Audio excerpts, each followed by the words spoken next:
coming up. Well, now we know that's not true. We know, in fact, that you did make the comments.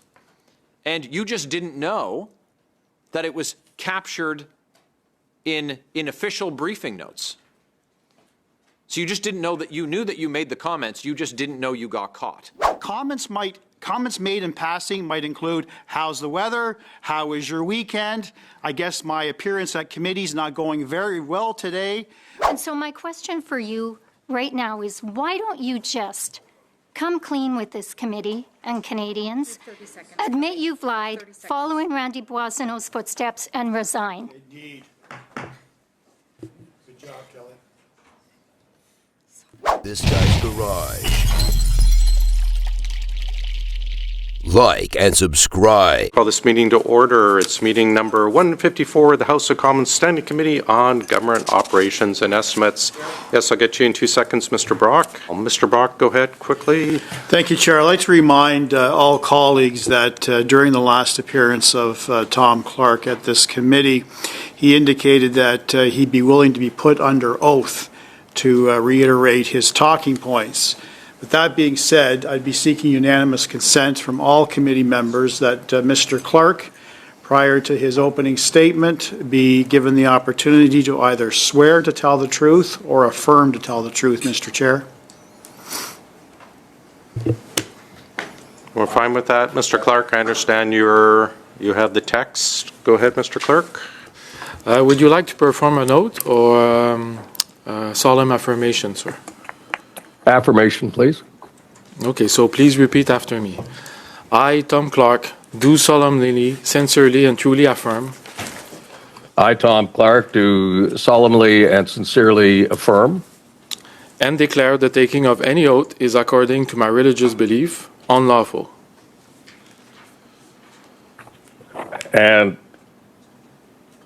declare the taking of any oath according to my religious belief unlawful.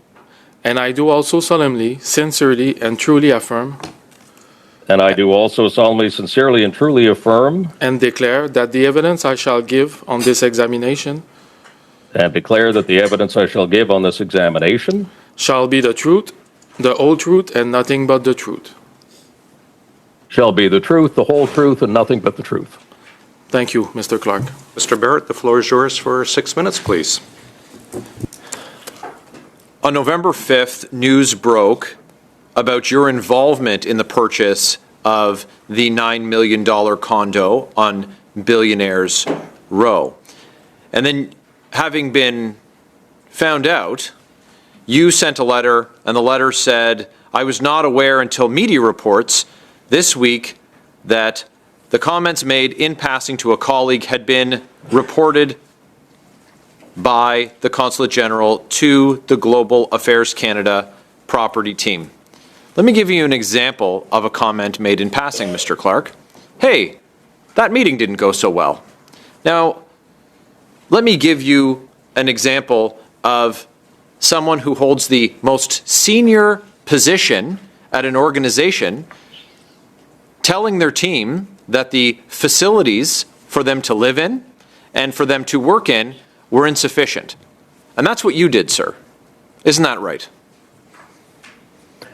Mr. Chair, as previous testimony has shown, the concerns about the official residence, let's call it the old official residence, have been around since 2014.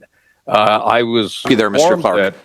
The difference, sir, is that you got the job and then the condo got bought. That's the difference. This isn't about what happened 8 years ago. What we need to know, sir, is why you didn't tell the truth. Sir, why you lied to committee the last time you were here. Why did you do that? Mr. Chair, the evidence that I have given this committee has been consistent with the evidence that every other witness has given to this committee. It is straightforward and it is simple. That's not true. And let me display for you some of the evidence that comes from your own department. First of all, there's the ATIP that was the subject of that November 5th story that was published. And in it, it says, the current CNGNYHOM, that's you, expressed concerns regarding the completion of the kitchen and refurbishment project and indicated the unit was not suitable to be the Consul General's accommodations, and it does not have an ideal floor plan for the Consul General representational activities. That's not what you said when you were here last time. And you were asked pointedly. And, you know, one of the Liberal members helpfully asked, did you at any time talk to anyone regarding a desire for relocation? Mr. Thomas Clark, quote, never. Well, now we know that's not true. We know, in fact, that you did make the comments. And you just didn't know that it was captured in official briefing notes. So you just didn't know that you knew that you made the comments, you just didn't know you got caught. Isn't that right? Mr. Chair, as every other witness has testified, and as I have testified, this process has been going on for a long time. As I testified to this committee, I did not ask for or request a change of residence. I will restate that now. But this has been a process that has been led by Global Affairs Headquarters Proper Division in Ottawa. Sir, let me tell you, when the head of the organization, and you described the importance of the mission, of which you're the head of, you described how important it is. For you to get things done, I don't imagine you need to directly instruct individual members of your team to do them. You need to identify that there's a problem, and then the team engages to solve it. That's how it works.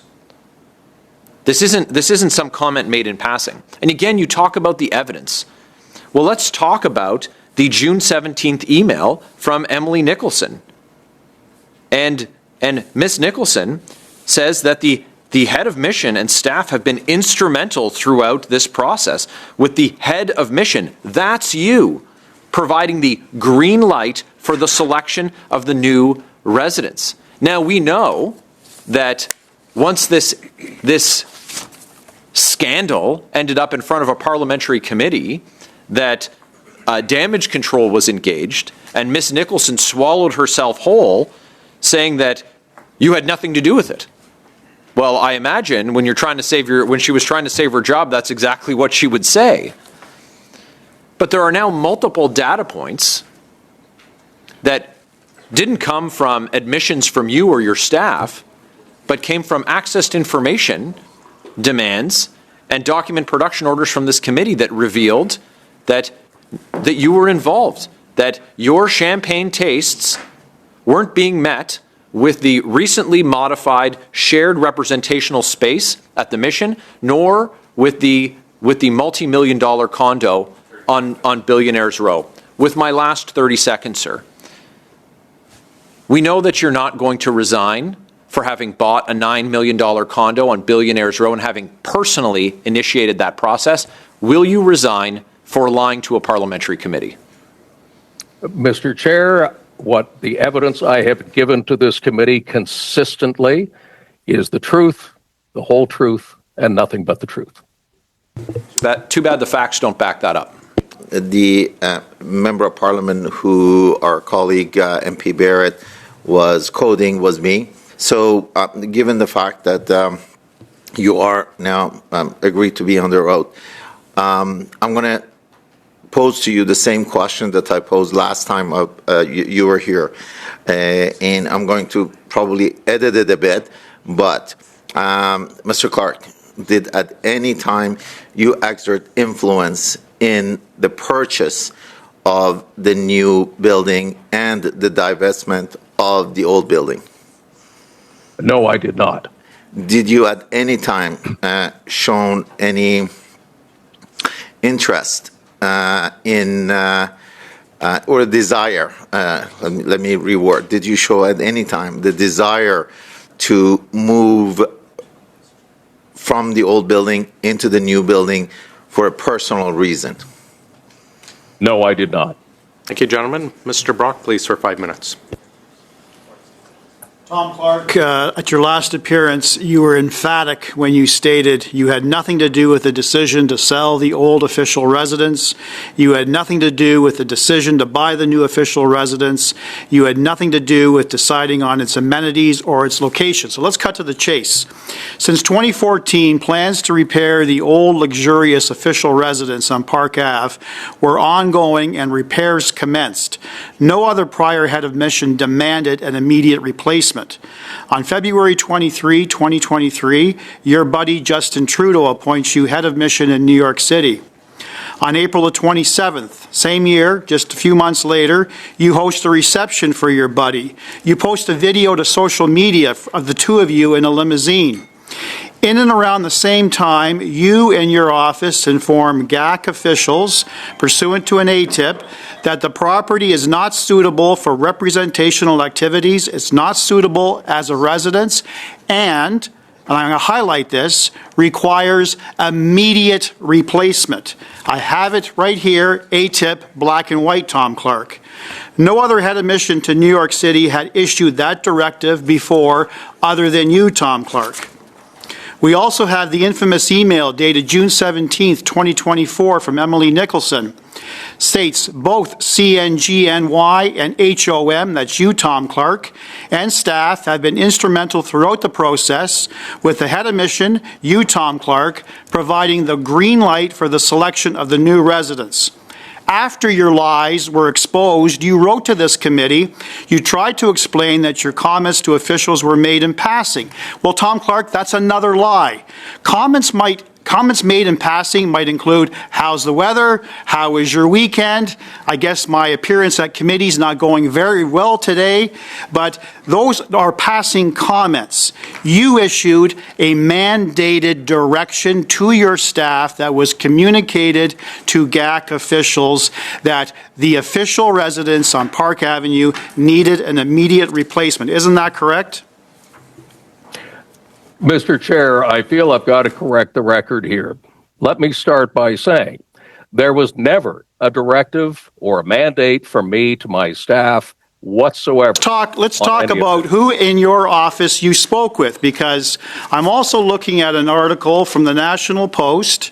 You indicating you're quoted, I also observed the issues between family and representational spaces. I shared these views with Consulate General Administration. So who in administration did you communicate with? Names, please, and positions. When I first saw the residents... Names, please. Names. Yeah, Mr. Chair, when I first saw the residents, I was in the company... Clark, it's a direct question. Who are the officials in your office that you spoke with and raised these concerns? Give me names, please. Mr. Chair, I'm trying to tell you that. I am trying to say that when I arrived in New York and I saw the residents for the first time, I was... The history, Mr. Clark. Just give me the names of the officials in your office you spoke with. It is not a difficult question. For the third time, give me names. Mr. Chair, for the third time, I will say that when I made those comments, I was in the residence. I was not in the office. The people in the residence were the ones greeting me at the time. One was our MCO, who was Mario Bott. And quite frankly, I can't remember who else were there. I think there were about 3 or 4 other people, mainly from the property section of New York.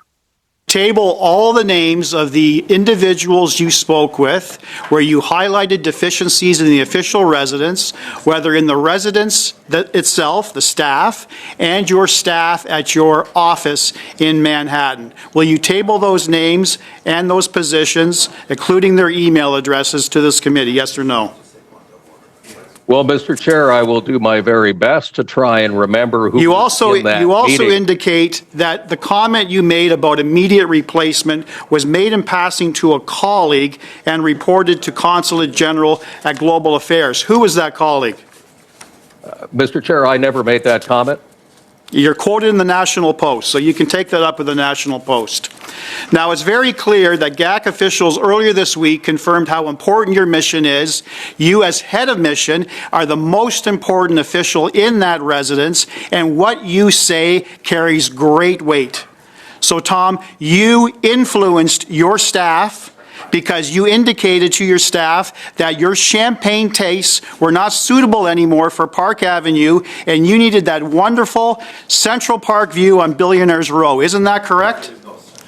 Mr. Chair, everything that is said is inaccurate. Thank you. That's our time. We'll go to Mr. Baines now, please.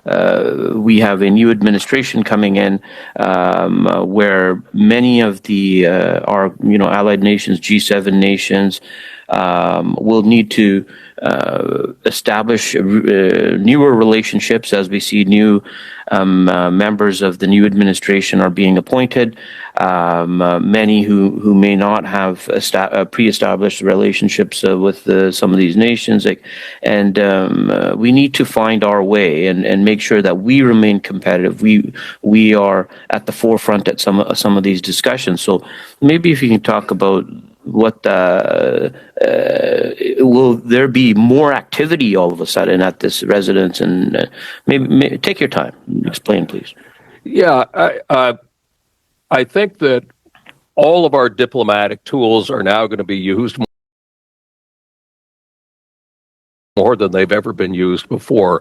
We're engaging with the new administration. We're engaging with, as I said at the beginning, with as many Americans, both inside and outside the political process, as we possibly can.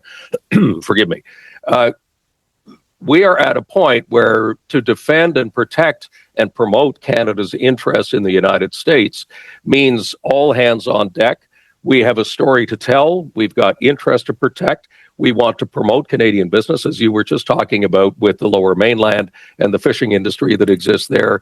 And as with any new administration coming in, there are new players, there are new ideas, there are new thoughts, and we want to intersect with all of those.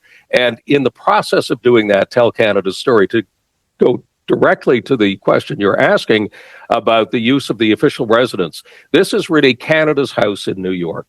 This is where people come from all walks of life in New York, and they walk into Canada's house. It is there that we exchange ideas, where we tell our story, where we promote ourselves as true allies, friends, and partners in North America, promoting the North American vision of what we are and who we want to be collectively. I envisage that new I'm afraid we're well past our time, Mr. Clark. We'll go to Mrs. Block, and then we'll finish with Mr. Sousa. Mrs. Block, go ahead, please. Thank you, Chair, and thank you, Mr. Clark, for joining us today. It would appear that your testimony today is consistent with that you made at your first appearance here at committee, in which you continue to deny having any involvement in the purchase process for the new official residence, and that you made no direct complaints about the state of the current residence. Is that correct? I made no direct complaint to the process. That is correct. To the process, I'll note that. So to be clear, in response to my colleagues' questions, you testified that it was upon your arrival to the most important mission that Canada has, the first comments you made to those welcoming you were to express concerns about the residence that you were in fact going to be living in.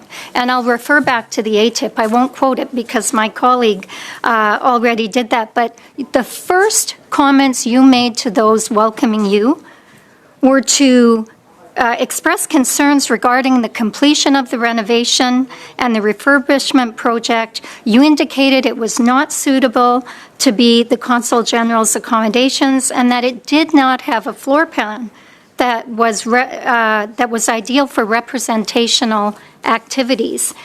You went on to say, and you've testified again today, that somehow there is absolutely no connection to making these comments that were made to those greeting you, that there is absolutely no connection to the actions that took place and the decisions that were made following that.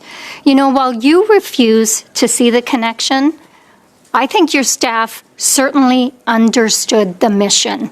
They understood what they were hearing, and they absolutely understood that you were not happy with the accommodations, you were making those observations right off the get-go, and that they needed to do something about that.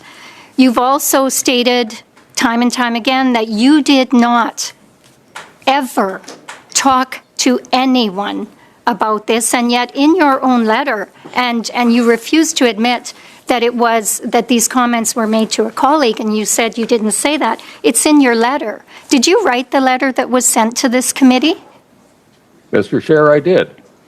So in this letter, you said, I was not aware until media reports this week that this comment made in passing to a colleague had been reported by the Consulate General. So my colleague had asked who that colleague was, and you said, I didn't make these comments to a colleague. Which is it? Did you speak to a colleague or did you not?